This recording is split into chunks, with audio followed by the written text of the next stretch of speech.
अच्छा, आज हम स्टार्ट करेंगे इंटीग्रेशन। इंटीग्रेशन आपकी नेक्स्ट यूनिट है जो एग्ज़ाम में आनी है, जिसमें से 10 या 15 मार्क्स के क्वेश्चन आ सकते हैं इंटीग्रेशन से। एक लॉन्ग आंसर में रहेगा इसी में से, जो एप्लीकेशन ऑफ डेरिवेटिव रहेगा, और जो सिंपल इंटीग्रेशन जिस पे आपके फॉर्मूला बेस्ड इंटीग्रेशन है वो आपके 4 मार्क्स या 2 मार्क्स में आएंगे क्वेश्चन, और 1 मार्क्स में भी आ सकता है। इंटीग्रेशन है क्या? जो अभी हमने डिफरेंशिएशन पढ़ा था पिछली यूनिट में, डिफरेंशिएशन का उल्टा ही क्या है? इंटीग्रेशन है। तो हम कैसे इसको सॉल्व करेंगे, तो एक एग्जांपल से समझते हैं इंटीग्रेशन क्या है हमारा। जैसे सपोज करो x की पावर n, इसका डिफरेंशिएशन होता है हमारा n x की पावर n-1। और यहीं पे इंटीग्रेशन की बात अगर हम करेंगे, देखो इसमें आप नोटेशन समझना है इसका मीनिंग है ये x जो है किसके रेस्पेक्ट में डिफरेंशिएट हो रहा है? dx के रेस्पेक्ट में। बट इसमें इंटीग्रेशन में साइन क्या बनता है? ये s का साइन बनता है आपका, ये नोटेशन बोलते हैं उसका, इंटीग्रेशन का नोटेशन। जैसे प्लस है, माइनस है, इससे पता चलेगा आपका ऑपरेशन क्या है। अगर इस साइन में है ऑपरेशन तो इसका मतलब है वो इंटीग्रेट करने के लिए बोल रहा है x की पावर n और dx यहाँ पे डिवाइड में था। देखो अपोजिट है दोनों, इंटीग्रेशन क्या है? डिफरेंशिएशन का अपोजिट है। अगर डिफरेंशिएशन में dx डिवाइड में है तो यहाँ पे क्या है? dx मल्टीप्लाई में है। तो इसका क्या होगा? इसमें पावर क्या होती है? ऐड हो जाती है। देखो इसमें क्या पावर माइनस हो रही है एक, इसमें पावर क्या होगी? एक ऐड हो जाएगी ऊपर, और यहाँ पे ये मल्टीप्लाई में आ रही थी पावर, तो यहाँ पे ये डिवाइड में आ जाएगी। ठीक है। प्लस सी एक कांस्टेंट होता है। सी क्या होता है? क्यों ऐड करते हैं हम सी? इसका मैं एग्जांपल में एक तरीके से बताऊंगा, उसको समझना हम सी क्यों ऐड करते हैं बार बार। क्या मैं अभी क्या बोल रहा हूँ कि डिफरेंशिएशन का उल्टा क्या होता है? इंटीग्रेशन होता है। तो इंटीग्रेशन का उल्टा क्या होगा? डिफरेंशिएशन होगा। अब इसको समझो। जैसे सपोज करो आपके पास है एक्स स्क्वायर का डिफरेंशिएशन क्या होता है? 2x। एक्स स्क्वायर का डिफरेंशिएशन क्या होगा? 2x। अगर मैं 2x को इंटीग्रेट करता हूँ, एक्स स्क्वायर का डिफरेंशिएशन होगा 2x। जैसे सपोज करो एक्स स्क्वायर का डिफरेंशिएशन क्या होगा? 2x। तो 2x का इंटीग्रेशन क्या होना चाहिए? एक्स स्क्वायर होना चाहिए हमारा। ठीक है। कैसे? देखो 2 तो कांस्टेंट है, 2 integration of x dx, x की पावर यहाँ पे कितनी है? 1। तो हम इसमें ये फॉर्मूला लगाएंगे, यहाँ n की वैल्यू कितनी है? 1। तो ये हो जाएगा 2x की पावर 1 + 1, नीचे भी 1 + 1 आएगा। तो 2 से ये 2 हो गया, तो ये आया वैल्यू x की पावर 2 प्लस c हम ऐड करते हैं इंटीग्रेशन के बाद। क्यों ऐड करते हैं उसका रीजन मैं बताता हूँ आपको। यानी कहने का मतलब है एक्स स्क्वायर का डिफरेंशिएशन क्या होता है? 2x, और 2x को मैंने इंटीग्रेट किया वापस, तो क्या मिला हमें? एक्स स्क्वायर मिला। यानी 2x का डिफरेंशिएशन क्या मिला? एक्स स्क्वायर प्लस c क्यों ऐड किया मैंने यहाँ पे? c क्यों ऐड किया? देखो इसको समझते हैं। c हम क्यों ऐड कर रहे हैं?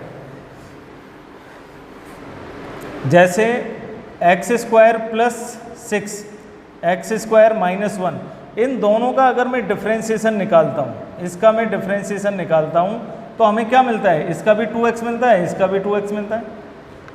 यानी मैंने इसका डिफरेंशिएशन निकाला तब भी 2x आया, इसका डिफरेंशिएशन निकाला तब भी 2x आया। अगर मैं इसका भी निकालता हूँ डिफरेंशिएशन d/dx, तो इसका क्या आएगा? देखो एक्स स्क्वायर का 2 हो गया, कांस्टेंट टर्म का 0 हो गया, तो इसका भी 2x आया। यानी डिफरेंशिएशन हम जब कांस्टेंट टर्म का करते हैं तो 0 हो जाता है। अब बात आती है इंटीग्रेशन, जबकि मैं क्या बोल रहा हूँ कि 2x का अगर मैं डेरिवेटिव इंटीग्रेशन करता हूँ, इंटीग्रेशन क्या होगा? एक्स स्क्वायर प्लस c होगा। ठीक है। और इसका मैं डिफरेंशिएट करूँगा, देखो एक्स स्क्वायर का डिफरेंशिएशन क्या होगा? 2x, और c का डिफरेंशिएशन क्या हुआ? 0। तो हमें क्या मिला? 2x मिला। तो c क्या है? ये कांस्टेंट टर्म है, हो सकता है कोई कुछ ऐड हो उसके साथ डिफरेंशिएशन के साथ, इसलिए हम c एक कांस्टेंट ऐड करके चलते हैं इंटीग्रेशन में। किस वजह से कर रहे हैं कि ये जो सारे कांस्टेंट हैं हो सकते हैं इसके साथ ऐड हों। जब हम वापस डिफरेंशिएशन इसका इंटीग्रेशन करेंगे, इसका जब मैं इंटीग्रेट करूँगा तो क्या आएगा आपके पास? एक्स स्क्वायर आएगा, बट ये वाला टर्म तो कुछ आया ही नहीं उसके साथ, तो इसीलिए हम उसमें c ऐड करके चलते हैं। हम कोई मान के चलते हैं कोई कांस्टेंट उसके साथ रहा होगा। जैसे एक और सपोज एग्जांपल लेते हैं, साइन x का डिफरेंशिएशन क्या होता है? डिफरेंशिएशन d/dx साइन का होता है cos x। तो कहने का मतलब है cos x का इंटीग्रेट करूंगा तो क्या होगा? साइन एक्स होगा, ठीक है। d/dx साइन एक्स का क्या है, कॉस एक्स, तो कॉस का अगर मैं डिफ्रेंशिएट करूंगा तो क्या होगा, साइन एक्स होगा। जैसे सपोज करो इसमें साइन एक्स प्लस टेन था, इसको मैंने डिफ्रेंशिएट किया d/dx, तो क्या मिला, कॉस एक्स ही मिलेगा, क्योंकि साइन का कॉस हो गया, टेन का जीरो हो गया। अगर मैं इसको इंटीग्रेट करता हूँ वापस, तो इसका मिलेगा हमें साइन एक्स प्लस सी ऐड कर देते हैं कांस्टेंट की वजह से, तो हम प्लस सी हर एक फॉर्मूले में आप देखोगे इंटीग्रेशन के में आपको प्लस सी मिलेगा वहाँ पे, ठीक है। अब मैं एक एक करके मैं फॉर्मूला लिखता हूँ, उस पर एक एक मैं क्वेश्चन कराऊंगा, ठीक है। तो उसको हम देखते हैं। अब मैं एक एक क्वेश्चन लूँगा, उस पर एक फॉर्मूले पे एक क्वेश्चन, एक फॉर्मूला एक क्वेश्चन, ठीक है। कैसे करेंगे, तो जो हमारा फर्स्ट फॉर्मूला है वो है पावर फॉर्मूला। अगर कोई पावर है उसका इंटीग्रेशन करना है, इसको समझना। देखो ये जो है, ये जो मैं साइन लगा रहा हूँ, ये क्या है, इंटीग्रेशन का साइन है। dx किसके रेस्पेक्ट में हो रहा है, हम इसको कैसे पढ़ेंगे। अगर कोई फंक्शन f(x) ऐसे लिखा हुआ है तो इसका मतलब है ये क्या बोलते हैं हम उसको, इंटीग्रांड बोलते हैं इसको, ठीक है। dx क्या है, f(x) किसके रेस्पेक्ट में हो रहा है इंटीग्रेशन, x के रेस्पेक्ट में। जैसे बोलते थे ना हम, integration with respect to x, जैसे इसमें हो गया differentiation with respect to x। तो इसका मतलब है dx क्या है, जिसके रेस्पेक्ट में, जिसके सापेक्ष में हम इंटीग्रेशन कर रहे हैं उसको हम dx लिखेंगे।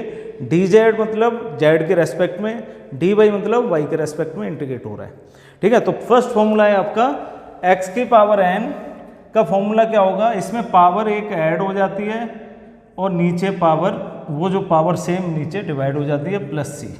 जैसे एग्जांपल x की पावर 3, इसको इंटीग्रेट करना है, तो x की पावर 3 का इंटीग्रेशन क्या होगा, x की पावर 3 + 1 अपॉन 3 + 1 प्लस सी, तो ये हो गया x की पावर 4 अपॉन 4 प्लस सी, ये आंसर हो गया। ये 1 मार्क्स में बोर्ड में क्वेश्चन पूछा गया है, ठीक है। तो हम पहले फॉर्मूले पे ध्यान रखना, इसमें बहुत सारे क्वेश्चन आएंगे फॉर्मूले पे। ये ऐसा नहीं है कि इंडिविजुअल क्वेश्चन आए, अलग अलग भी क्वेश्चन आ सकता है, मल्टीप्लाई में आ सकता है, डिवाइड में आ सकता है किसी के साथ। तो x की पावर n को याद रखना है, पावर एक ऐड हो जाएगी, सेम पावर से डिवाइड हो जाएगा, ठीक है। अगर कोई वैल्यू कॉन्स्टेंट वैल्यू है c का, अगर मैं डिफ्रेंशिएट करता हूँ तो वो क्या होता है, 0 होता है। बट इंटीग्रेशन के केस में कॉन्स्टेंट टर्म को डिफ्रेंशिएट करेंगे तो वो क्या होगा, उसको देखते हैं, ठीक है। वो कैसे देखेंगे, इंटीग्रेशन मान लो 1 का मैं इंटीग्रेशन कर रहा हूँ d/dx, ये हो गया dx। तो 1 को मैं ऐसे लिख सकता हूँ कि x की पावर 0, ऐसे लिखते हैं हम 1 को, क्योंकि किसी की भी पावर अगर मैं 0 करता हूँ तो उसका मतलब 1 होता है, ठीक है। तो ये हो जाएगा x की पावर 0 + 1 अपॉन 0 + 1 प्लस c, तो ये हो गया x की पावर 1 अपॉन 1 प्लस c, तो ये हो गया x की पावर 1 का मतलब क्या होता है, x प्लस c। तो कहने का मतलब ये है कि कोई भी कांस्टेंट वैल्यू, उसका कोई इंटीग्रेशन करना है तो वो क्या होगा, x होगा, जिसके रेस्पेक्ट में करना है वो होगा। अगर मैं इसी कांस्टेंट वैल्यू को z के रेस्पेक्ट में कर रहा होता तो ये हो जाता cz, यानी c कांस्टेंट, z इसके साथ मल्टीप्लाई। अगर मैं 2 को डिफ्रेंशिएट कर रहा हूँ z के रेस्पेक्ट में, 2 तो कांस्टेंट है और 1 का क्या होता है, कांस्टेंट का z, ठीक है। अगर मैं 2x का कर रहा हूँ इंटीग्रेशन, 2 का x के रेस्पेक्ट में, तो क्या होगा, 2x होगा उसका इंटीग्रेशन, प्लस c सबके साथ ऐड कर देना। अब बात आती है हमारी एक्सपोनेंशियल फंक्शन, उसका इंटीग्रेशन क्या होता है। ये एक फॉर्मूला है, e की पावर x का इंटीग्रेशन क्या होता है, e की पावर x ही रहता है प्लस c। a की पावर x dx का क्या होता है, a की पावर x, उसमें log a, डिफ्रेंशिएशन में log a मल्टीप्लाई में हो जाता है, इसमें डिवाइड में आ जाएगा log a प्लस c, ठीक है। 1/x का इंटीग्रेशन क्या होगा, देखो 1/x किसका डिफ्रेंशिएशन होता है, log x का, तो log x का इंटीग्रेशन क्या, 1/x का इंटीग्रेशन क्या होगा, log x होगा, ये ध्यान रखना, log x plus c। log x का इंटीग्रेशन, डिफ्रेंशिएशन क्या होता है, d/dx 1/x, तो 1/x को इंटीग्रेट करेंगे तो क्या होगा, आंसर हमारा log x होगा। तो आपको डिफ्रेंशिएशन के साथ साथ ही हिंट मिल जाएगी कि इसका इंटीग्रेशन क्या होगा। जैसे अब ट्रिग्नोमेट्री फंक्शन है हमारे, ट्रिग्नोमेट्री फंक्शन देखते हैं। D upon D x sine x का डिफ्रेंसिएशन क्या होता है, कॉस एक्स। तो कॉस एक्स का इंटीग्रेशन होगा साइन एक्स, प्लस में होगा, क्योंकि कॉस साइन का कॉस प्लस में होता है तो ये भी प्लस में होगा। तो कहने का मतलब है आपका जो इंटीग्रेशन लिखना है कॉस एक्स का क्या होगा, साइन एक्स। अगर मैं साइन एक्स की बात करूं, साइन एक्स का इंटीग्रेशन क्या होगा, तो देखो कॉस एक्स का डिफरेंशिएशन क्या होता है, कॉस का माइनस साइन एक्स। तो माइनस साइन एक्स का इंटीग्रेशन क्या होगा, कॉस एक्स। तो हमें माइनस अगर हटाना है यहाँ से तो माइनस इधर भी मल्टीप्लाई करना पड़ेगा, तो हम यहाँ माइनस कर देते हैं, ये प्लस हो जाएगा। तो कहने का मतलब ये हो गया सिंपल भाषा में साइन एक्स का इंटीग्रेशन माइनस कॉस एक्स होता है, ये ध्यान रखना। कॉस का प्लस साइन एक्स होता है, साइन का माइनस साइन एक्स होता है।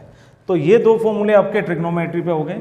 फिर टेन का क्या होता है, कॉट का क्या होता है, सेक स्क्वायर का क्या होता है। तो आप क्या करना कि डिफरेंशिएशन के फॉर्मूले इधर रखना, इंटीग्रेशन के इधर रखना, तो उसको आप याद करोगे सारे फॉर्मूले, ठीक है। इस पे एक एक क्वेश्चन देते हैं जो बोर्ड में आए। पहला क्वेश्चन लेते हैं इसके लिए।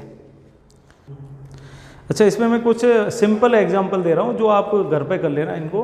क्या है, एक्स की पावर एन 1/√x को dx, यानी 1/रूट में जब वैल्यू आ जाएगी तो इसका मतलब है रूट की वैल्यू क्या होती है 1/ ऐसे होगा, ये x 1/2, इसको इंटीग्रेट करना है। तो आप ऐसा करना 1/2 को ऊपर ले जाना, तो -1/2 हो जाएगा, फिर इसको इंटीग्रेट करना, तो ऐसे हो जाएगा ये x की पावर -1/2 + 1 -1/2 + 1। तो इसका क्या होगा, देखो 1 में से माइनस के हाफ बचेगा x का, नीचे भी हाफ बचेगा, तो क्या हो जाएगी वैल्यू √x/1/2। तो ये 2 ऊपर यहाँ आ जाएगा, तो ये हो जाएगा 2√x, ठीक है। तो इसका 1/√x का डिफरेंशिएशन अगर हमें करना है तो क्या होगा 2√x, उल्टा हो जाएगा उसका। ऐसे इसको ऊपर ले जाना, x की पावर -2, इसको इंटीग्रेट कर देना इसके साथ, और इसका डायरेक्ट है x की पावर 9 + 1/9 + 1, ठीक है।